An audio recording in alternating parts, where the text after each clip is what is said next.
നമസ്കാരം. ഞാൻ സുചിത്ര.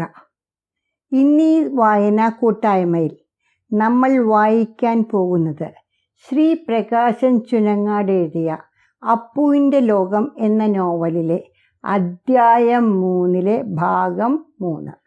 പാടത്തിനക്കരെ അനങ്ങൻ മലയുടെ താഴത്താണത്രേ മുത്തശ്ശൻ്റെ തറവാട്. മുത്തശ്ശന് 2 പെങ്ങന്മാരായിരുന്നു. തറവാട് ഭാഗം വെച്ച സമയത്ത് മുത്തശ്ശൻ്റെ വിധം ഇളയ പെങ്ങൾക്ക് എഴുതി കൊടുത്ത് മുത്തശ്ശൻ ഇറങ്ങിപ്പോന്നു അത്രേ, ഉടുത്ത മുണ്ടോടെ.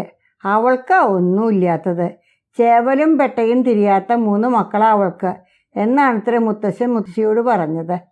മനക്കിലെ കാര്യസ്ഥപ്പണിയുള്ളതുകൊണ്ട് മുത്തശ്ശന് എന്താ ബുദ്ധിമുട്ട്? ഊണും കാപ്പിയും മനക്കിലെ ഊട്ടുപുരയിൽ, മടി നിറയെ കാശ്. മുത്തശ്ശി അന്ന് തറവാട്ടിലാണത്രേ താമസം. ഉടുക്കാനും തേക്കാനും മുത്തശ്ശൻ കൊടുക്കും. മുത്തശ്ശി എന്തു മോഹിച്ചാലും മുത്തശ്ശൻ സാധിച്ചു കൊടുക്കുകയും ചെയ്യും. ചുവന്ന കല്ല് വെച്ച കമ്മൽ, കാശുമാല, ഉടുക്കാൻ കസവുമുണ്ട്. മുത്തശ്ശി അണിഞ്ഞൊരുങ്ങി നടക്കുന്നതാണത്രേ മുത്തശ്ശന് ഇഷ്ടം. 7 നാഴിക രാച്ചെന്ന നേരത്ത് ചൂട്ടും കത്തിച്ച് മുത്തശ്ശൻ തറവാട്ടിലേക്ക് കയറി വരുന്ന വരവ് മുത്തശ്ശി വിസ്തരിക്കും.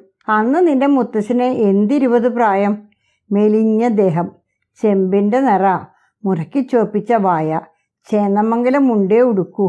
മുണ്ടിൻ്റെ കീഴ്ത്തല ഇടം കൈകൊണ്ട് കയറ്റിപ്പിടിച്ച് ചൂട്ടും വീശി ആ വരവൊന്ന് കാണണം. കട്ടാരുണ്ടാവും അരയിൽ. ചന്ദ്രശേഖരനെ പോലെയാണ് മുത്തശ്ശനും. തല പൊക്കിപ്പിടിച്ചേ നടക്കൂ. കുടുമ അഴിച്ചിട്ട് ആ ചുമലും കവിഞ്ഞു കിടക്കും. ആരും കാണാത്ത നേരത്തെ മുത്തശ്ശൻ്റെ കുടുമ അഴിച്ച് പേൻ ചീവുന്ന ചീർപ്പ് കൊണ്ട് ചീന്തി കൊടുക്കുമത്രേ മുത്തശ്ശി. ഗോവിന്ദമാമ ജനിച്ചിട്ടില്ല അന്ന്. എൻ്റെ അമ്മയാണ് തറവാട്ടിലെ ഏക സന്തതി. 2 ആങ്ങളമാർ. മൂത്ത മാമൻ രാവുണ്ണി നായരാണ് കൈകാര്യം. 100 പറയ്ക്ക് കൃഷി. ഈ അറ്റത്തുനിന്ന് നോക്കിയാൽ അങ്ങേയറ്റം കാണാത്ത വളപ്പ്. തെങ്ങ്, കവുങ്ങ്, വാഴ.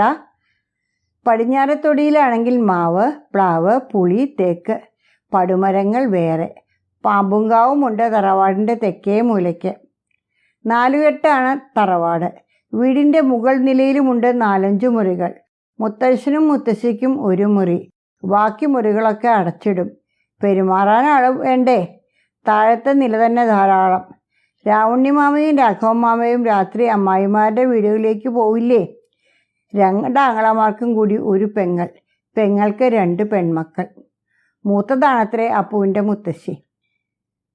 മനക്കിലെ കാര്യസ്ഥൻ ശങ്കുണ്ണി നായരെ മരുമോൾക്ക് മുണ്ടു കൊടുത്തപ്പോൾ 2 ആങ്ങളമാർക്കും സന്തോഷമായി.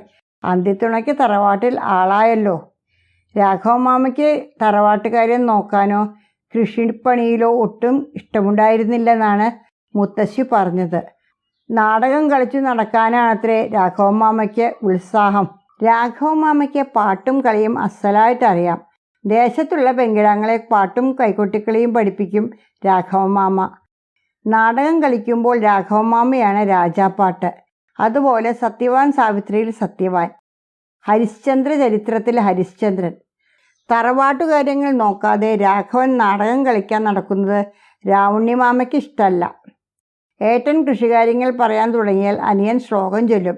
ദേഷ്യം വരുമോ? എന്നാലും ഏട്ടനും അനിയനും വലിയ സ്നേഹത്തിലായിരുന്നു. അങ്ങനെ ഇരിക്കുമ്പോൾ രാവുണ്ണി മാമ അമ്മായിയെയും മകളെയും തറവാട്ടിലേക്ക് കൂട്ടിക്കൊണ്ടുവന്നു. അമ്മാമ്മയുടെ മകൾ മാലതിക്കും മുത്തശ്ശിക്കും ഒപ്പാണത്ര വയസ്സ്. അശ്രീകരായിരുന്നു അമ്മായി. നാത്തൂനായിട്ട് എപ്പോഴും ചണ്ട. കൂട്ടാനിൽ ഉപ്പിട്ടാ കുറ്റം, എരിവ് കൂടിയാൽ കുറ്റം, അങ്ങോട്ട് തിരിഞ്ഞാൽ കുറ്റം, ഇങ്ങോട്ട് തിരിഞ്ഞാൽ കുറ്റം. മിണ്ടാതിരുന്നു അമ്മ ആദ്യമൊക്കെ. ഒരു കൈകൊണ്ട് കൊട്ടിയാൽ ഒച്ചയുണ്ടാവില്ലല്ലോ. പിന്നെ അമ്മ തിരിഞ്ഞു നിൽക്കാനും മറുപടി പറയാനും തുടങ്ങി. ഉപ്പിട്ടതും ഊതിക്കുടിച്ചതും രാവുണ്ണി മാമയുടെ ചെവിയിലെത്തിച്ചു കൊടുത്തു അമ്മായി. പെങ്ങളെ ആങ്ങളെ ചീത്ത പറയാൻ തുടങ്ങി. നാത്തൂൻ പോര് മൂത്ത തറവാട്ടിലെന്നും വഴക്കായി. രാവുണ്ണി മാമ പെങ്ങളെ ഒന്ന് പൊട്ടിക്കുന്നതും പതിവായി.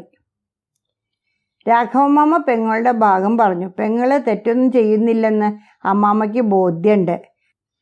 2 ആങ്ങളമാരും കൂടി നിലത്തും നിറുകയിലും വെക്കാതെ വളർത്തിയതാണ്. അമ്മ മരിക്കുമ്പോൾ പെങ്ങൾക്ക് 10 വയസ്സ്. അവളുടെ തല തോർത്തി കൊടുക്കാനും മുടി ചീകി മിനുക്കാനും രാഘവൻ മാമയാണ്. ഒറ്റപ്പാലത്തുകാരൻ ഒരു കേശവമേനോൻ അവൾക്ക് പുടവ കൊടുത്തു. അയാൾ കോടതി ശിപായിയായിരുന്നു. 2 കുട്ടികളായപ്പോൾ പെങ്ങളെ ഉപേക്ഷിച്ച് അയാൾ പോയി. വടക്കെവിടെയോ മാറ്റം വാങ്ങി അയാൾ നാടുവിട്ടു. അച്ഛനെ മുത്തശ്ശി കണ്ടിട്ടേയില്ല. പെങ്ങളുടെ കണ്ണു നിറയുന്നത് ചെറിയാങ്ങളയ്ക്ക് സഹിക്കാവുന്ന കാര്യമല്ല. എടത്തിയമ്മയാണ് ഈ കുഴപ്പങ്ങൾ അത്രയും ഉണ്ടാക്കണതെന്ന് രാഘവമാമയ്ക്ക് അറിയാം. ഈ കാര്യം പറഞ്ഞ ഏട്ടനും അനിയനും തമ്മിൽ തെറ്റി ഭാഗം പിരിയാം എന്ന അവസ്ഥ വരെ എത്തി. ഈ കാണുന്ന സ്വത്തൊക്കെ ഞാൻ അധ്വാനിച്ചുണ്ടാക്കിയതാ, ഒരു കഷ്ണം ഭൂമി ഞാൻ തരില്ല, രാവുണ്ണിമാമ അറുത്തു മുറിച്ചു പറഞ്ഞു. ഒടുക്കം നാട്ടുപ്രമാണിമാരെ മധ്യസ്ഥം പറഞ്ഞു. 150 ഉറുപ്പ്യ ഞാൻ കൊടുക്കും. സർവ്വ അവകാശങ്ങളും ഒഴിഞ്ഞതായി രാഘവനും കാർത്തിയായനെയും ഒപ്പിട്ട് തരണം. ഭാഗപത്രം രജിസ്റ്ററാക്കി. പറഞ്ഞ പണം രാവുണ്ണിമാമ അനിയനെ ഏൽപ്പിച്ചു. വീടും വളപ്പും പുറംപറമ്പുകളും കെട്ടിയിരിപ്പും നോക്കുമ്പോൾ 150 ഉറുപ്പ്യ നിസ്സാരം. തന്നത് കൈ നീട്ടി വാങ്ങി രാഘവമാമ. ഇല്ലെങ്കിലോ അതും തരില്ല ആ കാലൻ. രജിസ്റ്റർ ഓഫീസിൽ നിന്ന് വന്ന് ഊണ് കഴിച്ചു, കൈ കഴുകി. കയ്യിലെ വെള്ളം വറ്റിയിട്ടില്ല. അപ്പോൾ രാവുണ്ണിമാമ തീർത്തു പറഞ്ഞു, ഇനി ഇബിറ്റങ്ങളെ ഇവിടെ കാണാൻ പാടില്ല. ഇന്നത്തെ രാത്രി കഴിഞ്ഞാൽ നാളെ രാവിലെ ഇറങ്ങിത്തരണം. കുറച്ച് ദിവസം കൂടി ഏട്ടാ, ഒരു വീട് കിട്ടുമോ നോക്കട്ടെ. 3 പെണ്ണുങ്ങളെ കൊണ്ട് എവിടെ പോവും? രാവുണ്ണിമാമ അമ്മായിയുടെ മുഖത്തേക്ക് നോക്കിയത്രേ. അമ്മായി കമാന്നൊരക്ഷരം മിണ്ടിയില്ല. പക്ഷെ അമ്മായിയുടെ മുഖത്ത് എഴുതി വെച്ചിട്ടുണ്ടായിരുന്നു എന്നാണ് മുത്തശ്ശി പറഞ്ഞത്. ഭാഗിച്ചു പിരിഞ്ഞില്ലേ, ഇനി ഏട്ടനും അനിയത്തിക്കും അവരുടെ വഴി. ഒരു സഹതാപവും കാട്ടാൻ പോണ്ട. രാവുണ്ണിമാമ ചാണിന് അയഞ്ഞില്ല എന്നാണ് മുത്തശ്ശി പറഞ്ഞത്. അപ്പോൾ മുത്തശ്ശനും തറവാട്ടിലുണ്ടായിരുന്നു.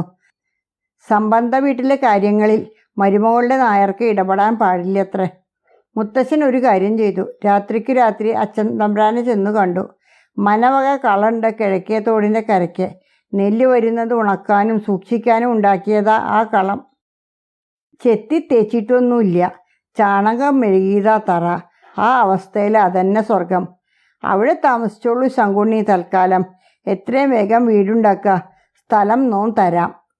കട്ടിലും കോസറിയും കുറച്ച് പാത്രങ്ങളും ഒക്കെ കൂടി കൂലിക്കാരെ കൊണ്ട് കെട്ടിയെടുപ്പിച്ച് പിറ്റേ ദിവസം രാവിലെ അമ്മാമ്മയും വലിയ മുത്തശ്ശിയും മുത്തശ്ശിമാരും തറവാട്ടിൽ നിന്ന് ഇറങ്ങിപ്പോന്നു. കളത്തിൽ താമസിക്കാൻ എല്ലാ ഒത്താശയും മുത്തശ്ശൻ ചെയ്തു കൊടുത്തു എന്നാണ് മുത്തശ്ശി പറഞ്ഞത്. 1 മണിക്കൂർ 2.5 നാഴിക.